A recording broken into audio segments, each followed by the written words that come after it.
The Broadcast Extra. Very informative po yung ating content sa ngayon. Dito natin malalaman kung saan po kayo nabibilang ang inyo pong mga mahal sa buhay o ang mga taong involved po sa inyo. Ito po ay ang tungkol sa 7 henerasyon. Ano nga po ba ang alam natin tungkol sa mga ito? Susubukan po nating alamin ang 7 henerasyon at kung paano hinubog ang kanilang mga karanasan, ang kanilang halaga sa ating pamumuhay. Nabubuhay tayo sa pambihirang panahon. Hindi maikakaila itong kasaysayang ito at walang limitasyon, mga posibilidad. Isa ito sa mga minsan sa buhay na pangyayari na humuhubog sa mga henerasyon para sa karamihan. Nag-alab ito ng pag-asa at pananabik para sa hinaharap. Para sa ilan, nagdulot ito ng nakakabagabag na pakiramdam para sa kinabukasan ng sangkatauhan. Ano man ang maaaring maging evolve nito, isang bagay ang sigurado. Ito ay magbabago kung paano tayo nabubuhay at nagtatrabaho. Tulad ng kasalukuyang revolusyon, maraming pangyayari ang humubog sa ating pag-iisip, pagkilos at pamumuhay. Ang pag-unawa sa kasaysayan kung paano umunlad ang mga pangkat ng mga taong nagbahagi ng parehong demokratiko bilang tugon sa mga naturang kaganapan at karanasan ay nagbibigay sa atin ng magagandang insight sa hinaharap ng sangkatauhan. Medyo malalim yung ating topic sa ngayon. Ipapaliwanag ng content na ito ang 7 henerasyon at kung paano tayo hinubog ng mga karanasan mula sa makabayan, pinakadakilang henerasyon hanggang sa futuristic generation alpha. Ano nga po ba yung atin pong mga tinutukoy? Ito po yung 7 henerasyon. Ito yung pinakadakilang henerasyon o sa English, greatest generation na kung saan yung mga isinilang noong 1901 hanggang 1924. Susundan po yan ng silent generation, mga isinilang naman noong 1925 at 1945. Baby boomers, mga ipinanganak noong 1946 hanggang 1964. Generation X, mga isinilang noong 1965 hanggang 1980. Yung mga millennials, mga ipinanganak noong 1981 hanggang 1996. Generation Z, ito naman yung mga ipinanganak noong 1997 hanggang 2012. At ito nga po yung pinakabago sa 7 henerasyon. Ito po yung Generation Alpha, mga ipinanganak ngayong 2013 hanggang 2025. Sa taon po na yan, na ibahagi ko na po sa inyo at alam nyo na kung saan po kayo henerasyon naroroon. So bago natin talakayin ang bawat isa ng detalyado, mahalagang tandaan na ito ay mga panglalahat at hindi lahat ng miyembro ng bawat henerasyon ay magpapakita ng mga katangiang ito. Pinakadakilang henerasyon or sa English ay greatest generation. Ito yung mga ipinanganak noong 1901 hanggang 1924. So meron po siyang 23 years gap from 1901 to 1924. So pakinggan po natin. Ang pinakamahusay na henerasyon ay tumutukoy sa mga Amerikanong ipinanganak noong unang bahagi ng 1900s at nasa hustong gulang noong Great Depression at World War II. Pinasikat ng American journalist na si Tom Brokaw ang termino sa kanyang sariling mga salita. Ang henerasyong ito ay madalas na nailalarawan bilang nakaranas ng panlipunan at pang-ekonomiyang kaguluhan na humubog sa kanilang mga halaga at pananaw sa mundo. Ang karamihan sa 60 na milyong Amerikano na nagsilbi sa ikalawang digmaang pandaigdig ay mula sa henerasyong ito. Ang ilan sa mga katangian na kadalasang iniuugnay sa kanila. Isang paniniwala sa American Dream, isang pakiramdam ng komunidad at responsibilidad, paggalang sa autoridad. Ang ikalawa po ay ang Silent Generation, mga pinanganak po noong 1925 hanggang 1945. Meron po siyang 20 years gap para sa taong 1925 hanggang 1945. Ang terminong Silent Generation ay pinasikat ng isang artikulo sa Time Magazine noong 1951. Ginamit ito para ilarawan ang henerasyong isinilang sa pagitan ng 1925 at 1945 na bilang mga young adult noong 1950s ay inilarawan bilang tahimik kung iahambing sa kanilang mga magulang ang pinakadakilang henerasyon na nakipaglaban noong World War II at kumpara sa kanilang mga anak, ang baby boomers, na kilala sa kanilang boses at mapilit na saloobin. Ang mga sumusunod na pangunahing halaga ay humubog sa kanilang katangiang pag-uugali. Isang pagnanais para sa katatagan, paggalang sa autoridad at katapatan sa kanilang employer.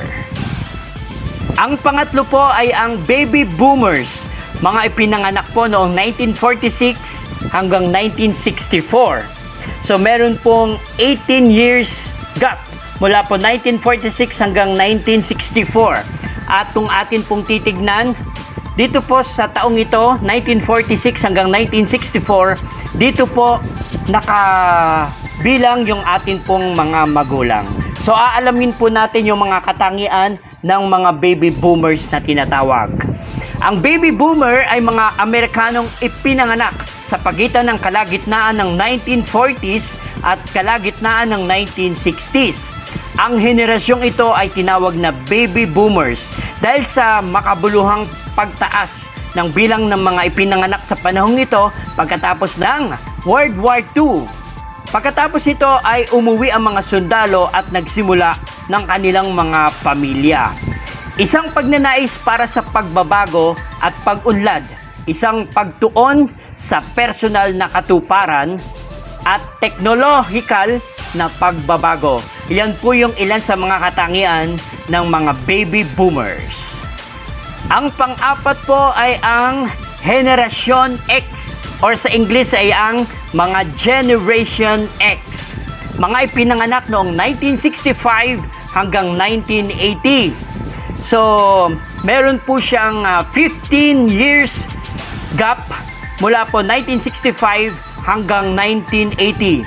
Dito po sa Generation X, dito po ako nabibilang. At kung anong taon po ako, secret.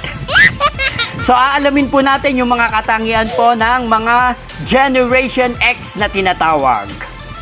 Kilala rin bilang Gen X, ang Generation X ay tumutukoy sa henerasyong ipinanganak sa pagitan ng kalagitnaan ng 1960s at unang bahagi ng 1980s.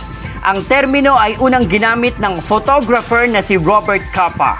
Ginamit niya ito upang ilarawan ang isang tiyak na saloobin, pananaw at kaisipan ng mga kabataan pagkatapos ng ikalawang digmaang pandaigdig na sa tingin niya ay may pag-aalinlangan sa tradisyonal na mga halaga at institusyon, pagsasarili, teknolohikal na kaligtasan, balanse sa trabaho at buhay. Ang panglima po ay ang mga millennials, mga ipinanganak noong 1981 hanggang 1996.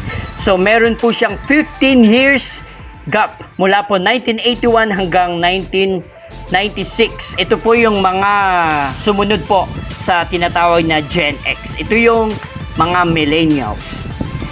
Nilikha ni na Neil Howe at William Strauss ang terminong millennials, dalawang Amerikanong may akda at historiador sa kanilang 1991 aklat na Generations, The History of America's Future 1584 to 2069 para ilarawan ang mga Amerikanong ipinanganak sa pagitan ng unang bahagi ng 1980s at kalagitnaan ng 1990s. Ang ilan sa mga katangian na kadalasang iniuugnay sa mga millennials ay kinabibilangan ng mga sumusunod: entrepreneurial, mataas na pinag-aralan, nababaluktot. So yan po yung ilan sa mga katangian ng mga millennials. Ang pang-anim po ay ang tinatawag na Generation Z o mga ipinanganak noong 1997 hanggang 2012. Meron po siyang 15 years gap mula po 1997 to 2012.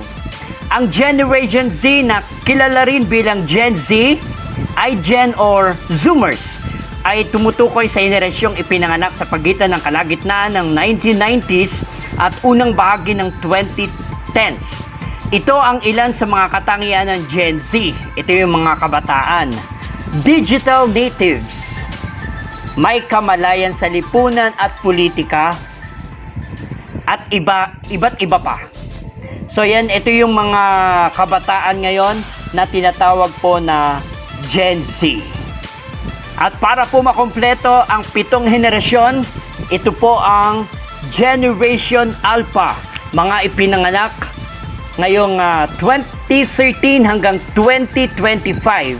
So ngayon po ay 2023. So yung mga isisilang pa hanggang 2024 hanggang 2025 ay dito po nabibilang sa Generation Alpha. So meron pong 12 years gap mula po sa mga isinilang ng 2013 hanggang 2025. So basahin po natin ang mga Generation Alpha. Ang terminong Generation Alpha ay likha ni Mark McGrindle, isang Australian social researcher at demographer. Ginamit niya ang salitang alpha upang ilarawan ang henerasyong ito ng mga bata bilang ang unang isinilang sa ika-21 siglo. Kilala ang Generation Alpha para sa technological na intuitiveness, pakiramdam ng pandaigdigang pagkamamamayan at kakayahang umangkop sa pagbabago. Dahil sa napakabata pa ng henerasyong ito, mahirap tukuyin ang mga katangiang tutukuyin ng tumpak sa kanila. Gayunpaman, ang ilan sa mga uso na sinusunod sa Gen Alpha ay kinabibilangan ng mga sumusunod. Katulad po ng mga digital intuitiveness, human sa collaboration or magkakaiba at individualistiko. Napakalalim ng Tagalog na ito. So ito yung mga bata na yung mga nakikita po nating mga baby pa, yung mga isinilang ng 2013 hanggang 2025. Dito po sila nabibilang ang mga Generation Alpha. So, ito po yung ating conclusion. Habang nagbabago ang ating lipunan sa paglipas ng panahon, mahalagang kilalanin at pahalagahan ang pagkakaiba-iba ng mga pananaw at karanasan na kinakatawan ng iba't ibang henerasyon. Nagbibigay din ito ng mahusay ng mga pananaw sa kung paano umunlad ang sangkatauhan sa paglipas ng panahon. Sa pamamagitan ng pagkilala at paggalang sa ating mga pagkakaiba, maaari tayong maging mas makiramay at lumika ng isang lipunan na nakikinabang sa lahat. Ang kinabukasan ng sangkatauhan ay matutukoy sa pamamagitan ng kung gaano tayo kahusay na nag-co-ideate or co-design at co-create sa isa't isa at artificial intelligence. Kaya't gumawa tayo ng pagsisikap na maunawaan at pahalagahan ng isa't isa anuman po ang ating mga edad. Atin pong balikan ang 7 henerasyon. Ito yung ang una po ay ang pinakadakilang henerasyon or sa Ingles ay Greatest Generation. Mga isinilang noong 1901 hanggang 1924. So meron pong 23 years gap. So ito po yung kanununuan po ng ng generation. Hindi po lang po natin alam kung sa taong pong ito 1901 hanggang 1924 ay meron pa pong taong nabubuhay sa kasalukuyan sa taong pong ito ng 2023. Ang sumunod po dito ay ang silent generation. Ito po yung 1925 hanggang 1945, mga isinilang po dyan. Meron pong 20 years gap mula po sa mga isinilang ng silent generation. Dito naman po nabibilang yung atin pong mga mahal na lolo at lola. Dito po sila na nabibilang sa silent generation. So yung number 3 po, yung baby boomers, mga isinilang po ng 1946 hanggang 1964. Meron pong 18 years gap po dyan sa mga isinilang na yan. 1946 to 1964, mga baby boomers. So dito po nabibilang yung atin pong mga ama at ang atin pong mga ina. So yung number 4, pang-apat, ang Generation X, 1965 to 1980, mga isinilang po sa taong yan na meron pong 15 years gap.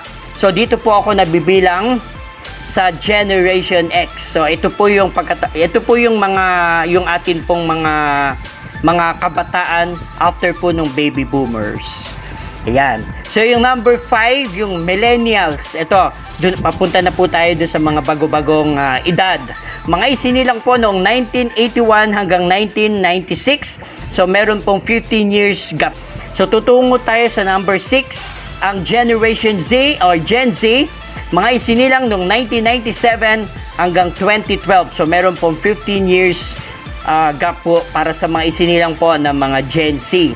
At yung mga bagong isinilang na Generation Alpha noong 2013 hanggang 2025, gagamitin pa po ito sa mga isisilang pa ngayon taon na to na 2023, 2024 hanggang 2025.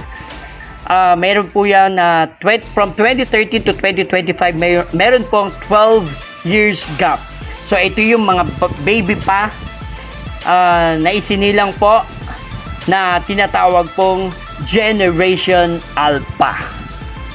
Sa mga nabanggit po natin na 7 henerasyon, nandito pa man po, kasama pa po natin sa mundo or hindi na po natin sila kasama. Yung mga naisilang na at yung mga susunod pa pong mga isisilang na henerasyon, iba't ibang edad, iba't ibang kasarian, iba't ibang pananaw, iba't ibang pag-uugali. Nandito na po lahat sa atin pong nabanggit. Saan po kayo nabibilang ay nasa sa inyo naman po yan kung papaniwalaan po natin or hindi ang mga nag-aral para po ibigay sa inyo yung mga 7 henerasyon na yan. And I'm Clark Garcia too. Maraming po salamat sa inyo pong panonood. And don't forget po to subscribe, like, share, comments, and click the bell para ma-notify pa po kayo sa mga susunod pa po nating mga contents dito po sa The Vlogcast Extra. Maraming po salamat and we'll see you for our next episode and God bless us all. September to remember on The Vlogcast. The Vlogcast, my official YouTube channel.